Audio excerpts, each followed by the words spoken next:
let it go.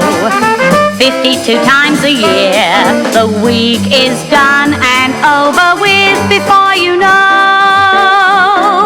Hello, good evening and welcome. I am David Frost and this is That Was the Week That Was. This is the third series and the first since 1963 when we were cancelled by the BBC and the then Tory government.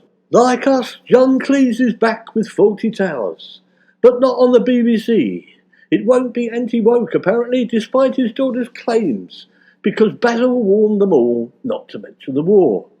The culture wars, that is. The Tory party have discovered the Stonehenge of the North, built in 35,000 to 2,500 BC. It must be part of the new Blue Wall. Unfortunately, unlike Stonehenge, the new Stonehenge of the North has no stone. It appears that Stone Age man had problems with levelling up too. The Tories have said that perhaps they can get the Stonehenge of the South to lend them a couple.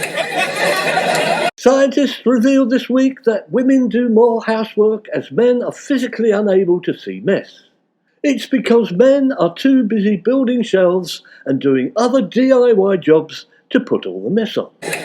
Spectacles that stop you seeing mess can be obtained from any branch of Specsavers and Lazy Bastards Limited. This week, the Tory National Front government failed to wave the flag for Britain. It didn't support a much-needed UK company and allowed far-right libertarian Australians to take over. Was British Volt a social liberal company? Anyhow, an Australian business championed by Lord Botham has taken over, which perhaps explains why in the 70s and 80s the Australians kept beating us at cricket. Or perhaps the Australian buyout was all part of the wonderful Liz Truss trade deal. That farmer's friend Jeremy Clarkson admitted people couldn't get COVID vaccines because of traffic caused by his farm. Jeremy said, however, a good dose of cowpox injected into the shoulder was better than the Oxford AstraZeneca any day. Whilst that other far-right libertarian lovey, Piers Morgan, was slammed for a spiteful post about Madonna as he mocked the star's appearance at the Grammys. Piers Morgan is always attacking women. He said the only reason he didn't go trans would be the fact that he would have to attack himself. Another of the Talk TV gang, Nadine Dorries, ran Boris Johnson a warm bath on talk show debut. Boris apparently jumped in the bath, and the staff of Talk TV were swept into the street by the subsequent tidal wave and had to be rescued by Nigel Farage in a small boat. Whilst in the US, the Club for Growth distanced itself further from Donald Trump. This anti-tax group had invited 6 possible presidential candidates to its donor retreat in Florida, but a notable name was left off the guest list. You've guessed it, Donald Trump. In the UK, Liz Truss has her own Club for Growth. Liz Truss is 5'3" and Rishi Sunak 5'6", so it doesn't appear to work. Of supreme importance to the Constitution, we also learn that King Charles and Queen Camilla will get new thrones for the coronation as fresh deals emerge. It's a sort of British Game of Thrones. 1 minute you're an older woman shagging Charlie Boy in a field next to a pub. Next minute, you're being crowned on a brand new throne. The Guinness Book of Records was busy this week when a bloke claimed a world record for downing Jaffa cakes in 3 minutes. Could you beat him? 102 Jaffa cakes. That takes the biscuit, doesn't it? Wait a minute, hang on. It was more like a piece of cake. If you've ever felt a desire to lick Prince Charles, and who hasn't, here's your chance. When Royal Mail revealed the image of King Charles to be used on their stamp.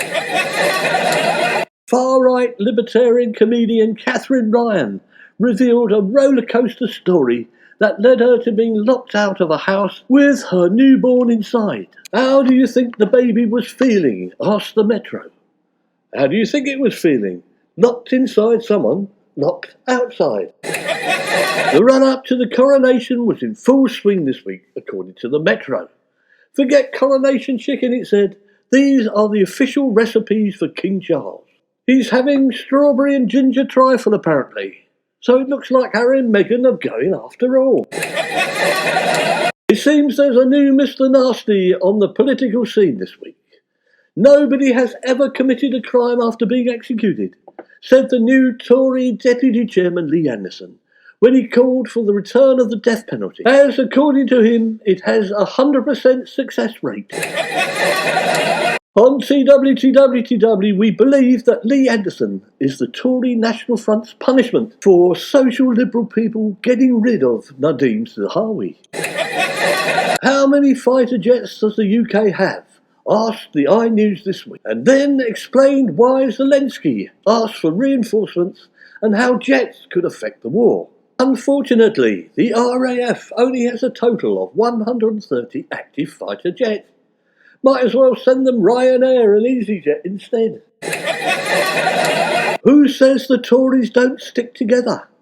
Rishi Sunak said this week that he is grateful for Liz Truss's contribution to the UK. A bit like congratulating Vladimir Putin for his contribution to world peace. The New York Times, who have nothing better to do, introduced us to the biggest penguin that ever existed, who was a monster bird. A monster penguin, eh? I bet he would have given Batman a run for his money. It went extinct when they couldn't get enough silver foil to wrap it in. Lee Anderson is a bit of a lad, isn't he? He said, "Bring back hanging and real men. Make the Tories great again." As we understand it, Anderson was told the Tories wanted people swinging again, and he took it the wrong way. The Daily Mail informed us this week about what living on Mars could do to the human body, from shrinking your heart to causing brain damage. Why Elon Musk's quest to send people to the Red Planet is fraught with risk. Brain damage, eh?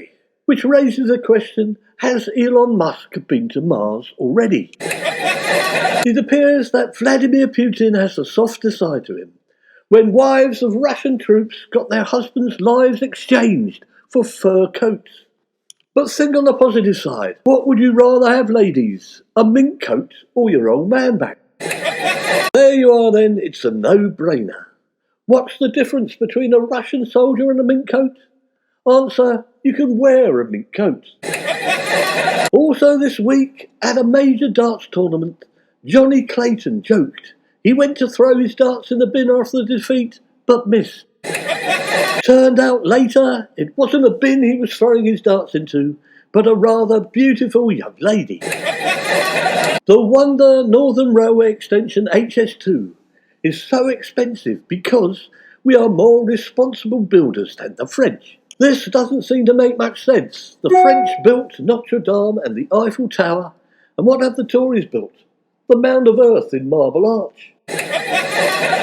Whilst over in Europe, Amsterdam banned cannabis from its famous red light district.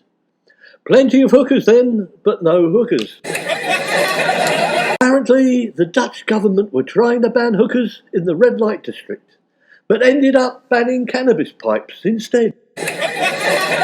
We also saw the terrifying sight of Jacob Rees-Mogg, imagined as a praying mantis, in a spitting image stage revival. The praying mantis has sometimes been observed in natural populations, where about a quarter of male-female encounters result in the male being eaten by the female. So, how Jacob managed to survive the attention of his nanny is not known. We also witnessed incredible footage in Cornwall, which showed a cyclist ending up inside a recycling lorry. It seems the poor man went out on his recycle and then did some recycling. On Saturday, we learnt that McDonald's will remove a tasteless burger advert opposite a crematorium, advertising its crusty McBurger. Rather than punish McDonald's, I suggest the crematorium put spices in the coffins.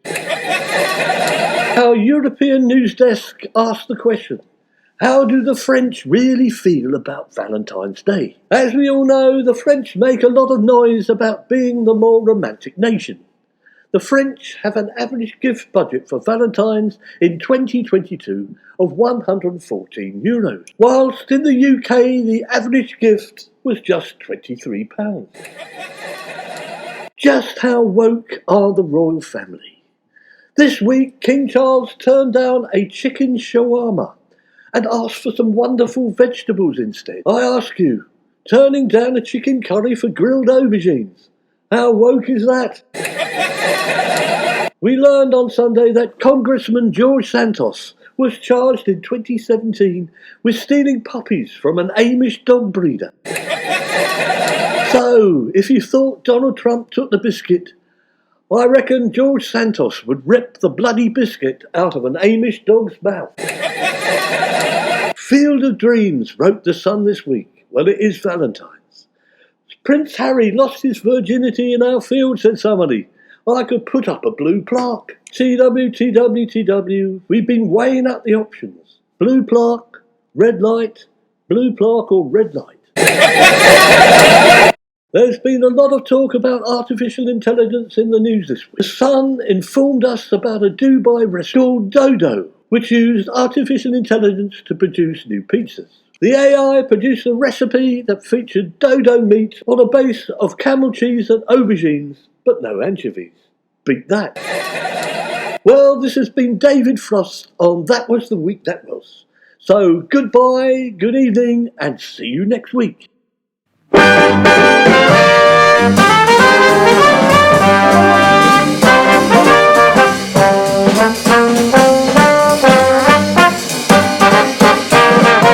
That was the week that was. It's over, let it go.